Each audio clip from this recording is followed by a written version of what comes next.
So good morning students, हमारा आज का टॉपिक है internal resistance of a cell. First, what is cell? Cell is a device which converts chemical energy into electrical energy.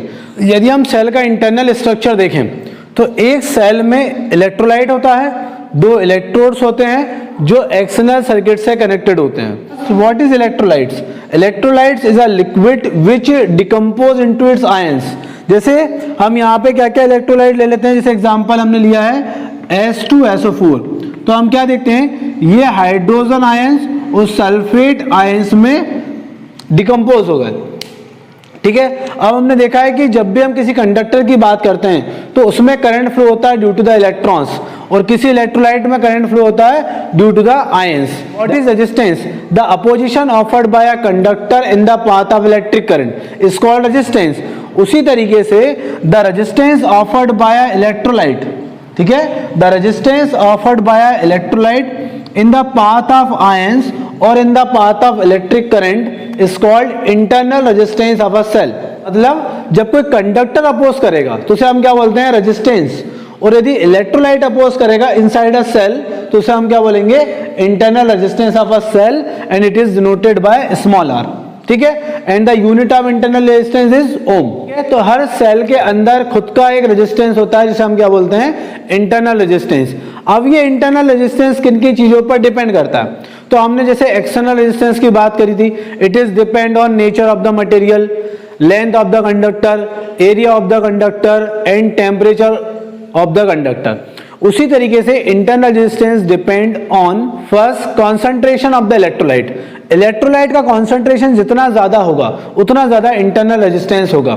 मतलब concentration से मतलब है उसकी डेंसिटी से, जितनी ज्यादा डेंसिटी उतना ज्यादा रेजिस्टेंस। ठीक है, सेकेंड डिपेंड करेगा टेम्परेचर पर। यदि हम टेम्परेचर बढ़ाएंगे तो सोचो एक लिक्विड का कॉन्सेंट्रेशन बढ़ेगा या कम होगा। यदि हम टेम्परेचर बढ़ाते हैं तो वो पार्टिकल्स एनर्जी लेकर दूर दूर हो जाएंगे, तो उसका कॉन्सेंट्रेशन, उसकी डेंसिटी क्या होगी, कम हो जाएगी। यदि कॉन्सेंट्रेशन कम हो गया तो उसका इंटरनल रेजिस्टेंस भी कम हो जाएगा। Third, it is depend on distance between the electrodes. ये जो इलेक्ट्रोड्स हैं इनके बीच की डिस्टेंस पर डिपेंड करेगा। यदि ये डिस्टेंस ज्यादा होगी तो इनके बीच में इलेक्ट्रोलाइट ज्यादा होगा, आयंस को ज्यादा चलकर जाना पड़ेगा तो उसका रेजिस्टेंस भी ज्यादा होगा। यदि इनके बीच की डिस्टेंस कम होगी तो इनके बीच में इलेक्ट्रोलाइट्स भी कम होगा और उसका रेजिस्टेंस भी कम होगा। Area of the electrodes which is dipped into the solution, मतलब ये जो इलेक्ट्रोड है इसका कितना एरिया इस सॉल्यूशन में डिप्ड है। यदि हम मान लेते हैं थोड़ा सा एरिया डिप्ड है, इतना है, यदि हम ज्यादा डिप करेंगे तो क्या होगा, ज्यादा इलेक्ट्रोड इस इलेक्ट्रोलाइट के कांटेक्ट में आएंगे, ज्यादा आयंस मूव करेंगे तो करंट भी ज्यादा होगा, तो इंटरनल रेजिस्टेंस क्या होगा, कम होगा। तो जिस तरीके से एक्सटर्नल रेजिस्टेंस डिपेंड करता है उसी तरीके से इंटरनल रेजिस्टेंस भी इन चारों चीजों पे डिपेंड करता है। Concentration of electrolyte, temperature of the electrolyte, distance between the electrodes and the area of the electrodes dipped into the solution. तो आखिर हम इंटरनल रेजिस्टेंस को रिप्रेजेंट कैसे करते हैं? ठीक है, हम किसी बैटरी के साथ यदि सीरीज में एक रेजिस्टेंस लगाएं E एंड R, तो ये क्या होगा, हमारा इंटरनल रेजिस्टेंस। हम इंटरनल रेजिस्टेंस को उस बैटरी के साथ में लगा देते हैं। So our next topic is electromotive force, that is EMF and terminal voltage. So what is EMF? It is a total energy of a cell, या हम इसे बोलें it is a maximum potential difference of a cell. यदि हम cell की बात करें तो जब हम मार्केट से सेल को परचेस करके लाते हैं तो उसमें कितना लिखा रहता है, 1.5 वोल्ट, 2 वोल्ट, 3 वोल्ट, कितने भी वोल्ट का सेल हो सकता है। मान लीजिए कोई सेल है जिस कितना वोल्ट का है, वो 2 वोल्ट। तो अभी ये सर्किट में नहीं लगाया हम लोगों ने, तब इसका जो पोटेंशियल डिफरेंस होगा इसे हम क्या बोलेंगे, EMF। So what is EMF? EMF is a potential difference when cell is in open circuit। अब ओपन सर्किट और क्लोज सर्किट में क्या डिफरेंस हो जाता है वो देखते हैं।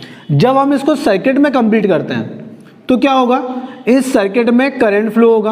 अब करंट फ्लो होगा तो इस रेजिस्टेंस के अक्रॉस कुछ वोल्टेज ड्रॉप होगा। क्या इसी रेजिस्टेंस के अक्रॉस होगा?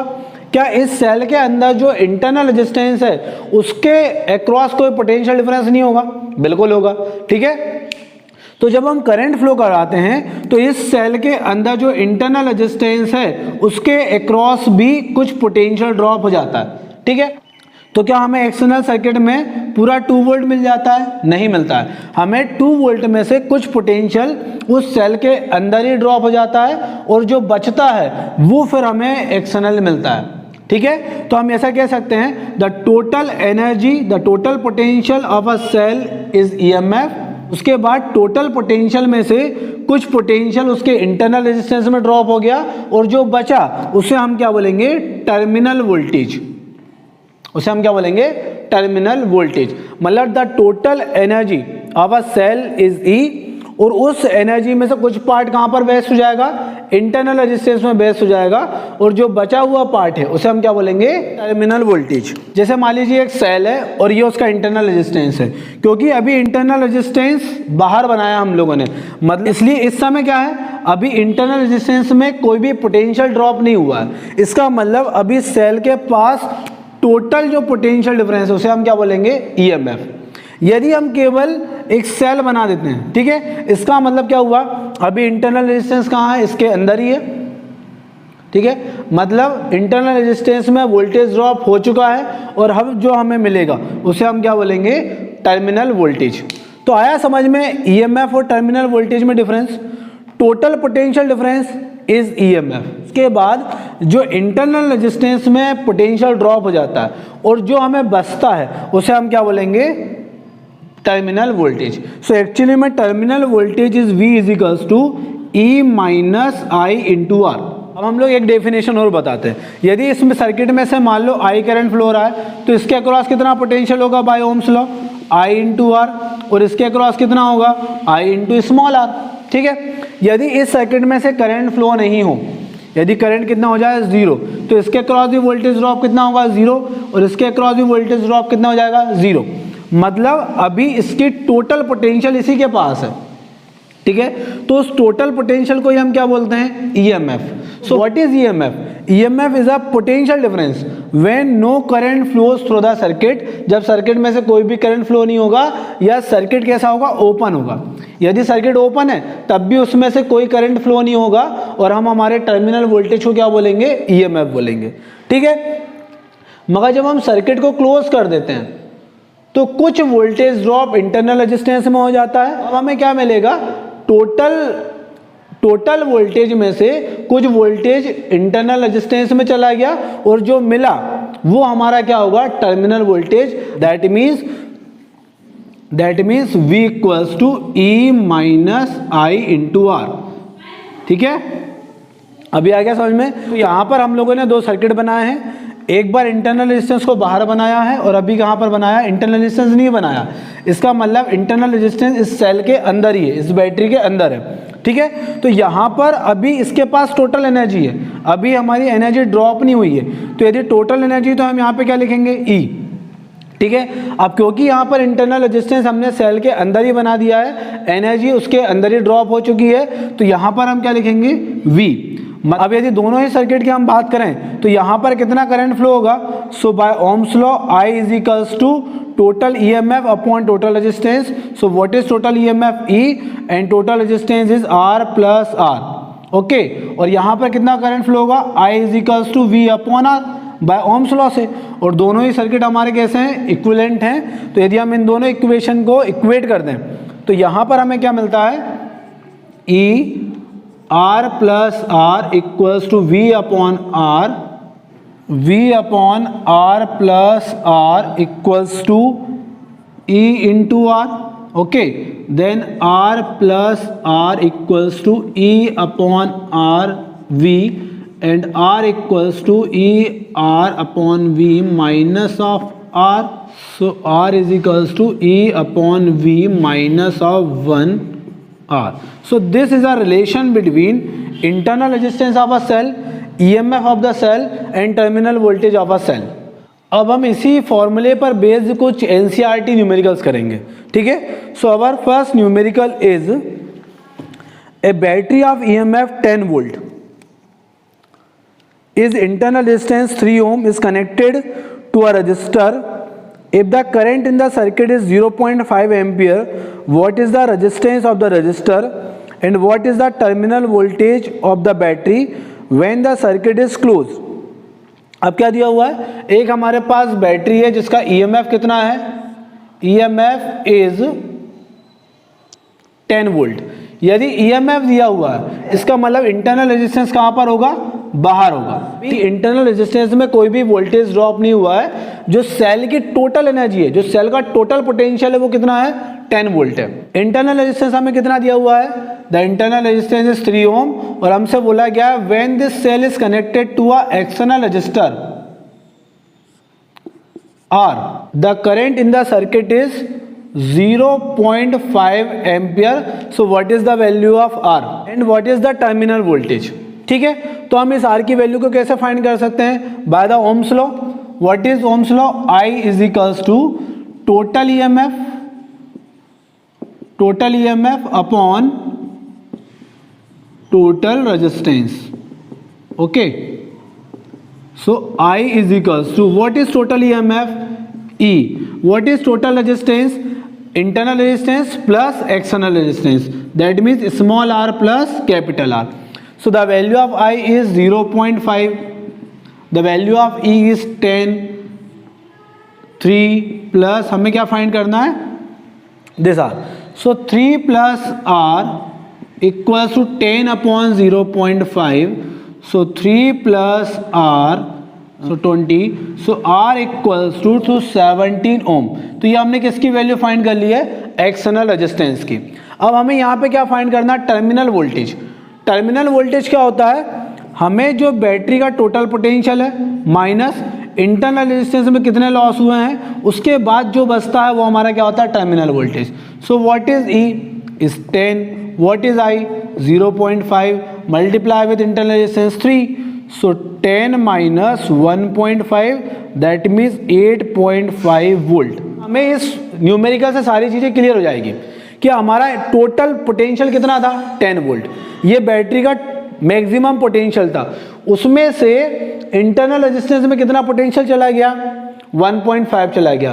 तो हमें क्या मिला, हमें मिला 8.5 वोल्ट, और इसे हम क्या बोलते हैं, terminal voltage. The secondary cell after a long use has an EMF of 1.9 volt. यदि हम एक क्या दिया हुआ है हमारे पास, एक सेकेंडरी सेल है, ठीक है। सेल भी दो टाइप के होते हैं, primary cell and secondary cell. Primary cell मतलब जिनको हम चार्ज नहीं कर सकते, ठीक है। एक बार जैसे हम लोग जो रिमोट के लिए सेल लेकर आते हैं उन्हें हम चार्ज नहीं कर सकते हैं, तो उसे हम क्या बोलेंगे, प्राइमरी सेल। और एक ऐसे सेल जिसे हम चार्ज कर सकते हैं उसे हम क्या बोलेंगे, सेकेंडरी सेल। जैसे हमारे मोबाइल की जो बैटरी है वो भी एक प्रकार का सेल ही है, तो उसको हम लगातार चार्ज कर सकते हैं, तो उसे हम क्या बोलते हैं, सेकेंडरी सेल। तो क्वेश्चन में दिया हुआ है the secondary cell after a long use has an EMF of 1.9 volt. कितना ईएमएफ उसका, 1.9 volt, and a large internal resistance of 380 ohm. internal resistance, that means small r equals to 380 ohm. What maximum current can be drawn from the cell? कितना maximum current हम ज़्यादा से ज़्यादा कितना current हम उस बैटरी से ड्रॉन कर सकते हैं, उस बैटरी से ले सकते हैं, ठीक है। तो यदि हम एक्सटर्नल रेजिस्टेंस को अभी इग्नोर भी कर दें तब भी करंट क्या हो जाएगा, I equal to total EMF upon total resistance. अभी हमने मैक्सिमम करंट फाइंड करने के लिए हमने ये अज्यूम कर लिया कि the external resistance is 0। So what is E? E is 1.9 upon 380, okay, 0.005 ampere, मतलब बहुत ही कम करंट फ्लो होगा क्योंकि बैटरी का पोटेंशियल बहुत ही कम हो चुका है और रेजिस्टेंस बहुत ज़्यादा बढ़ गया, इंटरनल रेजिस्टेंस बहुत ज़्यादा बढ़ गया, तो हमें कितना करंट मिलेगा, 0.005 एम्पियर करंट मिलेगा।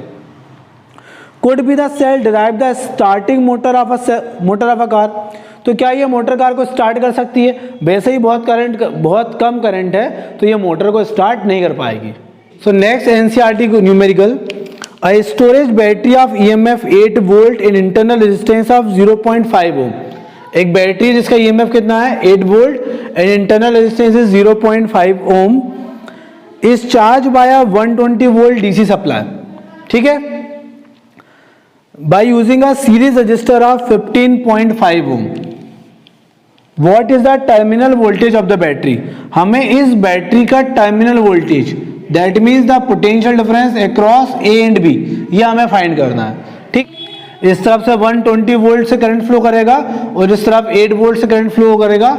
सो यहाँ पर हमें मालूम है करंट की डायरेक्शन क्या होगी, higher potential to lower potential. ठीक है, यदि हम इस सर्किट में करंट फाइंड करना चाहें, सो what is I, total EMF upon total resistance. So total EMF is 120 minus 8, 120 minus 8 upon total resistance 15.5 plus 0.5। Okay, so 120 minus 8 ही क्यों आया, 120 प्लस 8 क्यों नहीं लिया, क्योंकि दोनों के पॉजिटिव पॉजिटिव एक दूसरे से कनेक्टेड है। ठीक है, इसलिए यहां पर क्या आएगा, माइनस आएगा। ठीक है, then 120 minus 8 is 1112 and 15.5 plus 0.5 is 16 and the answer is 7 ampere. इस सर्किट में से 7 एम्पियर करंट फ्लो हो रहा है। सो टर्मिनल वोल्टेज क्या होगा, total potential minus voltage drop across this resistance. तो इस रेजिस्टेंस के अक्रॉस कितना वोल्टेज ड्रॉप होगा, V equals to I into R। What is I, 7 multiply with 15.5 is 108.5 volt. ठीक है, अब हमें क्या फाइंड करना है, terminal voltage across this battery और this cell A and B। ठीक है, तो हमें ये मालूम है टोटल पोटेंशियल कितना था, 120 वोल्ट। इसमें से कुछ पोटेंशियल इसमें ड्रॉप हो जाएगा और बाकी का पोटेंशियल कहां पे चले जाएगा, क्या कहलाएगा, इसका terminal voltage. So V is equals to total potential is 120 minus इसके अक्रॉस कितना पोटेंशियल ड्रॉप हुआ है, 108.5, तो बचा 11.5 वोल्ट, 11.5 वोल्ट। तो इसके अक्रॉस टर्मिनल वोल्टेज कितना आया, 11.5 volt. So our next numerical is a battery of EMF E and internal resistance is R gives a current of 0.5 ampere when the external resistance is 12 ohm and the current 0.25 ampere when the external resistance is 25 ohm. We have to find the EMF and internal resistance of a cell. ठीक है, तो हमारे पास एक ही formula है current का, total EMF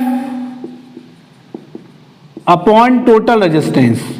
total resistance means internal resistance and external resistance. ठीक है, तो फर्स्ट हमें जो कंडीशन दी हुई है कि if the external resistance is 12 ohm then the current is 0.5 ampere.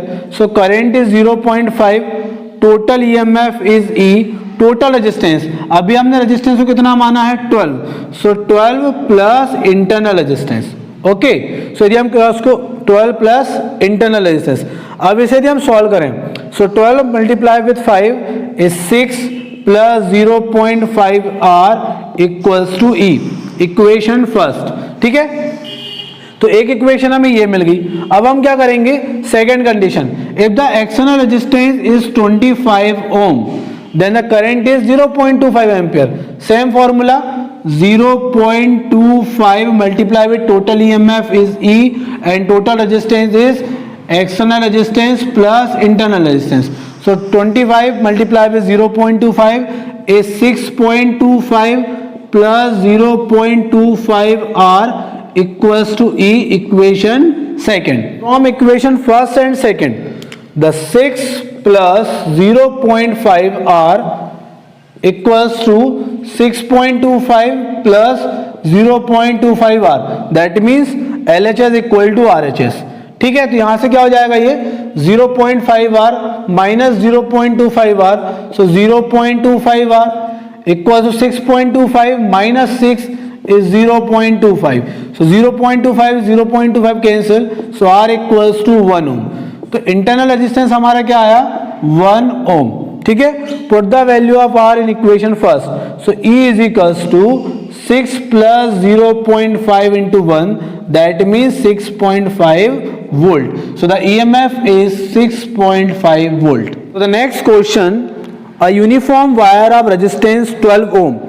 एक वायर है, ठीक है, जिसका रेजिस्टेंस कितना है, 12 ओम। हम लोगों ने अज्यूम कर लिया AB is a wire whose resistance is 12 ohm, cut into 3 pieces in the ratio of 1:2:3। इस रेशियो में इस वायर को कट किया जाता है। तो हम मान लेते हैं AC CD, इस वायर को हमने 3 पार्ट्स में डिवाइड कर दिया। ठीक है, तो उसका रेजिस्टेंस भी इसी तरीके से डिवाइड होगा, मतलब टोटल क्या हो गया, +2 5 + 1 6।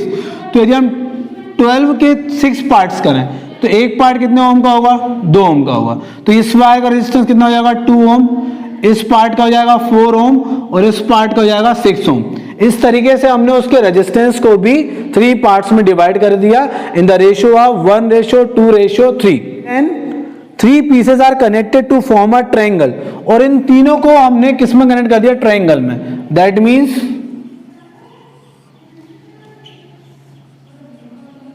इन तीनों वायर्स का हमने क्या बना लिया, ट्रायंगल, 2 ओम, 4 ओम एंड 6 ओम। ठीक है। A cell of EMF 8 volt and internal resistance 1 ohm is connected across the highest of the 3 resistance। अब इसमें जो हाईएस्ट है दैट मीन 6 ओम, इसके अक्रॉस उन्होंने एक सेल कनेक्ट किया whose EMF is 8 volt and internal resistance is 1 ohm across the highest of the 3 resistance। ठीक है। Calculate the current through each part of the circuit, current flowing through each part of the circuit. That means I यदि यहां से flow हो रहा है तो इसमें दो पार्ट में ब्रेक हो जाएगा। तो हम मान लेते हैं यहां से कितना करंट फ्लो हो रहा है, I1, यहां से कितना हो रहा है, I2। अब जो I1 यहां पर जाएगा वो I1 यहां से भी चला जाएगा। ठीक है। तो इसमें से भी कितना करंट फ्लो होगा, I1। सबसे पहले हम ये सर्किट सॉल्व करते हैं। ये 2 ओम और इस 4 ओम से सेम करंट फ्लो हो रहा है, इसका मतलब ये किस में कनेक्टेड है, सीरीज में। 2 + 4 = 6। तो इसकी जगह पर हम लिख सकते हैं एक ही रेजिस्टेंस 6 ओम का, उसके साथ ये वाला 6 ओम पैरेलल में, और हमारा सर्किट अब कैसा हो जाएगा, इस तरीके से हो जाएगा। ठीक है। सो ये 8 वोल्ट 1 ओम, यहां से I current, I1 current and I2 current. अब ये दोनों किस में कनेक्टेड है, पैरेलल में। तो पैरेलल में हम कैसे ऐड करेंगे, सो R = R1 R2 upon R1 + R2। That means 6 × 6 and 6 + 6 is 12, so 36 is 3 ओम। ठीक है। तो यहां पे हमारा एक रेजिस्टेंस आएगा 3 ओम का connected with battery and internal resistance. Okay, so 8 volt and 1 ohm। Then current I = total EMF 8 and total resistance internal plus external, so 3 + 1 is 4, so answer is 2 ampere। तो ये टोटल करंट कितना flow हो रहा है, यहाँ से 2 ampere current flow हो रहा है। ये जो 2 एम्पियर करंट है, वायर का रेजिस्टेंस कितना है, 6, और इस वायर का रेजिस्टेंस भी कितना होगा, 4 + 2 6। तो दोनों वायर का रेजिस्टेंस सेम है, इसका मतलब यहाँ पर करंट भी इक्वली डिवाइड हो जाएगा।